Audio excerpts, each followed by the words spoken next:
Hello students. Here this is the another topic of the chapter Natural Resources of class 9th biology, and the topic is water. We are going to discuss about another natural resource which is very important for the survival of living organism in this world, and that natural resource is water. So, water is the most abundantly available substance in nature.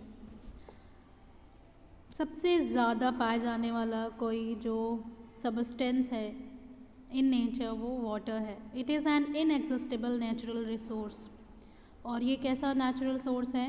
इनएग्जिस्टेबल means which doesn't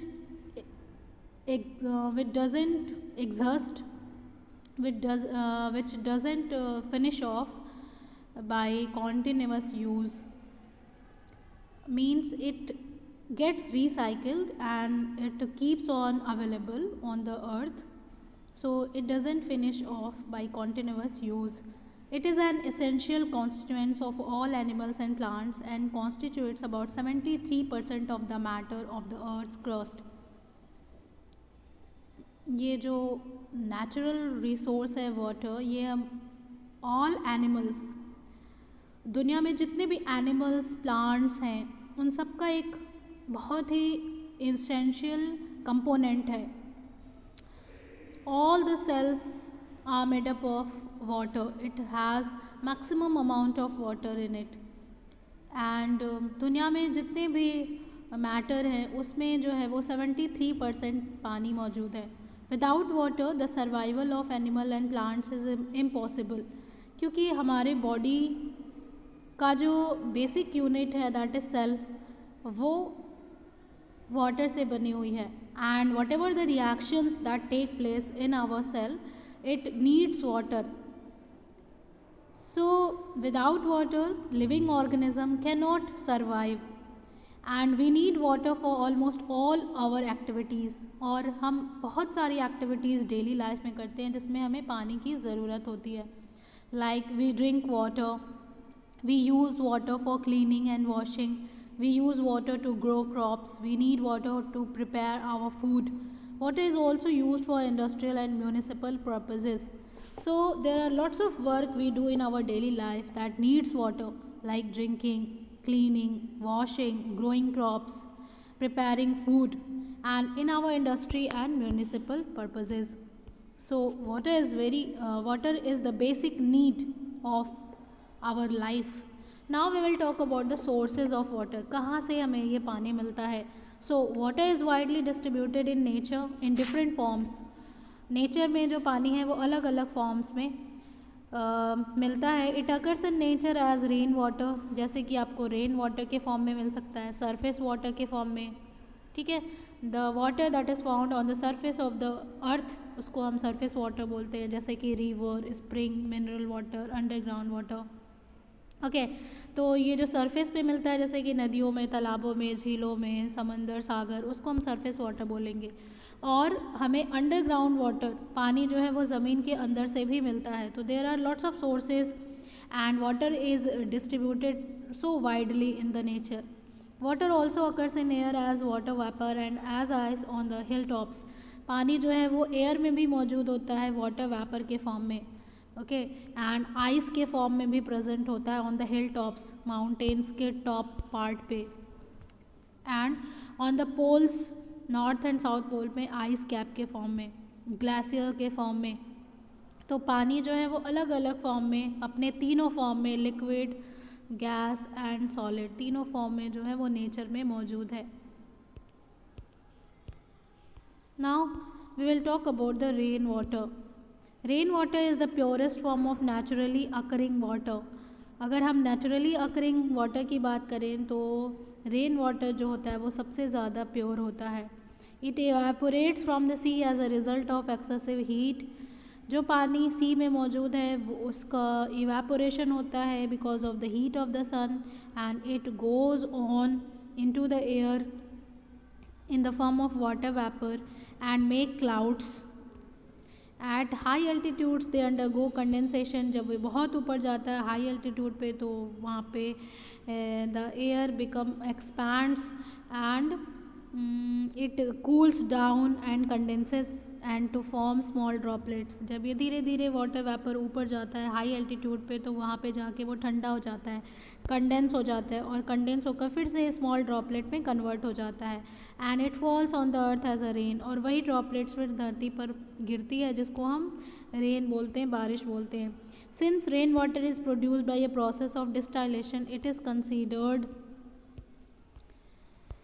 to be purest form of water, क्योंकि ये पानी जो है, जो rain है, वो क्या होता है दुनिया से धरती से जो है वो डिस्टिल्ड होकर जाता है ऊपर और ऊपर से फिर वो कन्वर्ट होकर पानी में आता है, तो इसलिए हम इसको प्योरेस्ट फॉर्म बोलते हैं क्योंकि ये इवेपोरेट होकर जाता है।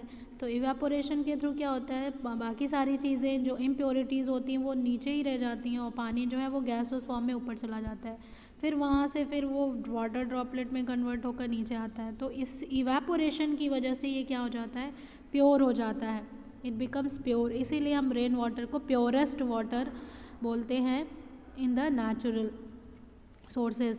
Now, the rainwater, however, contains some dissolved gases such as carbon dioxide, sulfur dioxide, ammonia, etc. from the atmosphere. But जब ये पानी जो है ऊपर से हाई एल्टीट्यूड से नीचे बरस रहा होता है तो जब ये एयर में आता है तो एयर में बहुत सारी गैसेस होती हैं like carbon dioxide, sulphur dioxide, ammonia, ये वाटर में डिज़ोल्व हो जाती हैं, मिक्स हो जाती हैं, ठीक है। तो कुछ इम्प्योरिटीज़ इसमें मिक्स हो जाती हैं वाइल रेनिंग। बट अगर हम इसको सिंपली बात करें तो जनरली ये प्योर होता है, बट एटमॉस्फेयर में आने की वजह से जो हार्मफुल गैसेस होती हैं उनके मिलने से ये इम्प्योर हो जाता है।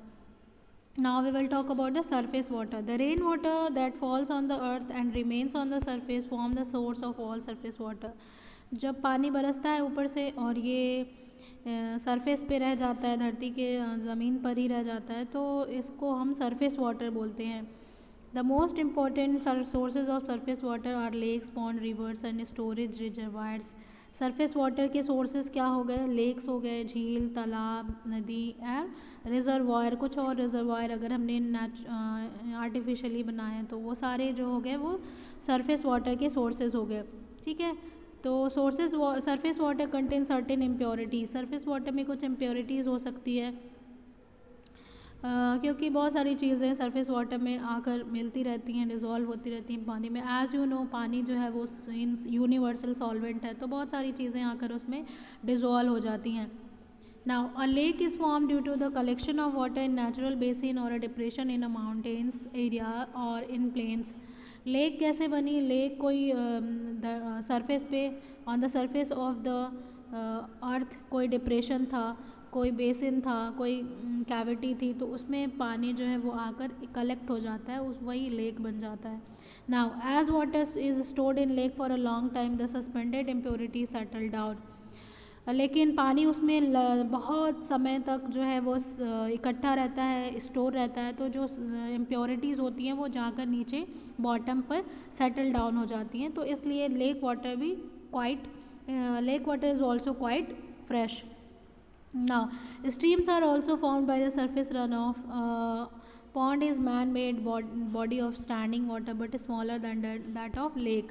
जो streams होती हैं वो क्या होती है, surface runoff, जो ज़मीन पर पानी रन ऑफ करता रहता है, बहता रहता है, उसी को हम stream बोलते हैं।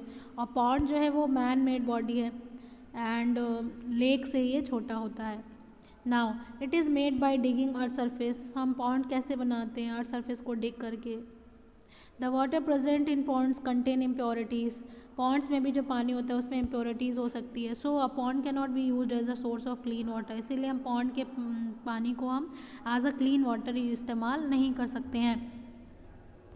Large rivers are the only sources of water supply for many and cities and towns, बहुत सारी सिटीज़ एंड टाउन्स में जो है वो जो लार्ज रिवर्स हैं वो सोर्सेज ऑफ वाटर सप्लाई हैं, वहाँ से पानी लोग लेते हैं और फिर उसको डिस्टिल्ड करके, डिसइंफेक्ट करके, क्लीन करके इस्तेमाल करते हैं। Now we will talk about the underground water. ज़मीन के नीचे जो पाया जाता है पानी उसको हम अंडरग्राउंड वाटर का कहते हैं. The water that is found under the ground. The rain water that percolates into the soil and flows or gets collected underground is the source of water supply. जो रेन वाटर होता है वही जो है वो परकोलेट होकर रिस कर ज़मीन के अंदर चला जाता है और ज़मीन के अंदर किसी जगह पे जब इकट्ठा हो जाता है तो उसी को हम अंडरग्राउंड वाटर बोलते हैं. This is known as surface sub surface source और ग्राउंड वाटर सोर्स और underground source. The underground water is brought on the surface by hand pumps, mechanical pumps and electrical motor pumps. इसी underground water को हम बाहर निकालते हैं, इसको हम ड्रॉ आउट करते हैं with the help of hand pump. जो हम जनरल अपने घरों में हैंड पम्प यूज़ करते हैं. मैकेनिकल पम्प्स होते हैं, इसका इस्तेमाल करते हैं. Electrical motor pump now days it is very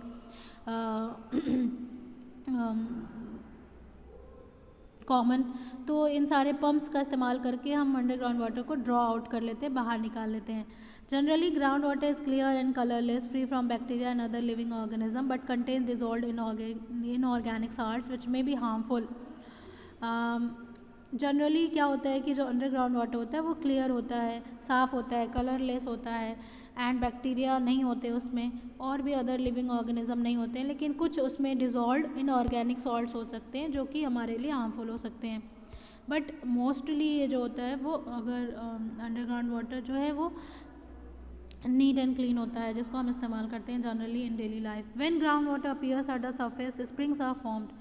और जब ये ज़मीन का जो पानी है नीचे से बाहर ज़मीन पर सरफेस पर निकल आता है तो उसी को हम स्प्रिंग बोलते हैं. Springs are good source of water supply for small town situated near hills. छोटे शहरों में या फिर स्मॉल टाउन्स में स्प्रिंग को as a source of water लोग इस्तेमाल करते हैं. और ground water is also found in form of wells. और हम कुएँ खोद कर भी ग्राउंड वाटर को बाहर निकालते हैं. Nowadays it is so uncommon, but earlier it was very common to get water. A well may be regarded as a vertical hole dug out into the ground for the purpose of tapping subsurface water. Well को आप क्या कह सकते हो, एक vertical whole जो कि डग out किया जाता है, जिसको खोद कर बनाया जाता है और जहाँ से हम सरफेस वाटर को ग्राउंड वाटर को बाहर निकालते हैं. वेल को हम क्लासीफाई कर सकते हैं shallow well, deep well, tube well. Now we will talk about the quality of natural water. Natural water की क्वालिटी क्या होनी चाहिए या कैसी होती है. Now water obtain from natural sources contains impurities in large amount. जो हम नेचुरल सोर्स से वाटर गेन करते हैं उसमें बहुत सारी इम्प्योरिटीज़ हो सकती हैं. When water comes in contact with the ground और सॉइल में इम्प्योरिटीज़ डिजोल्व. क्योंकि आप जानते हो वाटर जो है वो यूनिवर्सल सॉल्वेंट है, तो उसमें जो भी चीज़ें आती हैं वो उसमें डिजोल्व हो जाती हैं. It also gets contaminated with sewage and industrial wastage. इसमें बहुत जो नेचुरल सोर्स है उसको हम कंटामिनेट भी करते हैं. लाइक सीवेज, हम घरों के कूड़े कचड़े उसमें डाल देते हैं, इंडस्ट्री के वेस्टेज उसमें डाल देते हैं, तो वो कंटामिनेट हो जाता है, अनहाइजीनिक हो जाता है. द नेचुरल वाटर में contain suspended substances such as sand, clay, remnant of plant, dissolve salts of calcium, magnesium and sodium etcetera. जो नेचुरल वाटर सोर्सेज उसमें बहुत सारी चीज़ें मिल सकती हैं, जैसे कि सैंड है, क्ले है, प्लांट के रेमिनेंट्स हो गए, डिजॉल्व सॉल्ट्स हो गए, कैल्शियम, मैग्नीशियम एंड सोडियम के, तो ये सारी चीज़ें उसमें मिल जाती हैं और उसको अनयूजेबल बना देती हैं. Natural water from all sources also contain dissolve gases such as oxygen, nitrogen, carbon dioxide, hydrogen sulphide. ठीक है, पानी में जो है वो बहुत सारी गैसेज भी डिजॉल्व हो सकती हैं एंड दीज गैसेज में भी present in water as impurities और ये हमारे लिए हार्मफुल हो सकती हैं. तो quality of natural water is not so very clean. इसको एज इट इज़ आप इस्तेमाल नहीं कर सकते हो. Before using it you will have to make it neat and clean, you will have to make it pure. Now, what is the importance of water for human life? For human life, how the water is important. So, what is considered to be a source of life? ठीक है, आप कहते हो जल ही जीवन है. क्यों जल ही जीवन है? क्योंकि जीवन जो है जल के बिना पॉसिबल नहीं है. That's why it plays a very important role in the origin of life. ऐसा कहा जाता है, it is believed that पानी से ही जो है जीवन का जन्म हुआ है. water so life has been originated from the water. So water is more important than food. इसीलिए पानी जो है वो खाने से ज़्यादा important है. Body water constituents about 60 to 70% about body weight. हमारे बॉडी में जो बॉडी वेट का 60 से 70% जो है वो पानी होता है। In human body water is very important and has a specific function to perform. Human body में पानी की बहुत बहुत ही ज़्यादा नेसेसिटी होती है। और जैसे कि water act as a solvent for the secretory and excretory product. जो भी हमारी बॉडी में सिक्रीटरी एंड एक्सक्रीटरी प्रोडक्ट बनते हैं, वाटर वहाँ पे सॉल्वेंट की तरह का काम करता है। इट रेगुलेट्स बॉडी टेम्परेचर को रेगुलेट करने का काम करता है। Much of the heat generated by metabolism in the body is removed by evaporation of water through pores in the skin. आप देखते हो ड्यूरिंग द समर, आप गर्मियों में आपकी बॉडी जो है वो कूल डाउन होती है by the evaporation of water, जिसको आप स्वेटिंग बोलते हो। तो ये बॉडी के टेम्परेचर को भी रेगुलेट करता है। Now it act as a carrier of nutrient element to the tissue. ये कैरियर का भी काम करता है, न्यूट्रिटी एलिमेंट्स को जो है वो ट्रांसपोर्ट करता है हमारी बॉडी में। आप जानते हो हमारा जो ब्लड है, हमारा जो ट्रांसपोर्ट सिस्टम है जिसमें ब्लड है, और ब्लड का जो मैक्सिमम परसेंटेज है वो पानी का बना हुआ है। Water helps remove the waste material from the human body. आप जानते हो यूरिनेशन के थ्रू हम जो है नाइट्रोजनस वेस्ट को अपनी बॉडी से रिमूव करते हैं। तो ये जो नाइट्रोजनस वेस्ट है वो पानी में मिक्सअप होकर, डिज़ोल्व होकर हमारी बॉडी से बाहर निकलते हैं in the form of urine. तो वाटर जो है वो वेस्ट मटेरियल के रिमूवल में भी हेल्प करता है। Water helps to regulate the electrolyte balance of the body. हमारी बॉडी में जो बहुत सारे इलेक्ट्रोलाइट्स होते हैं, उनका बैलेंस होना बहुत ज़रूरी है for the proper functioning of the all the cells. तो वाटर जो है वो इलेक्ट्रोलाइट के क्वांटिटी को भी बैलेंस करने का काम करता है।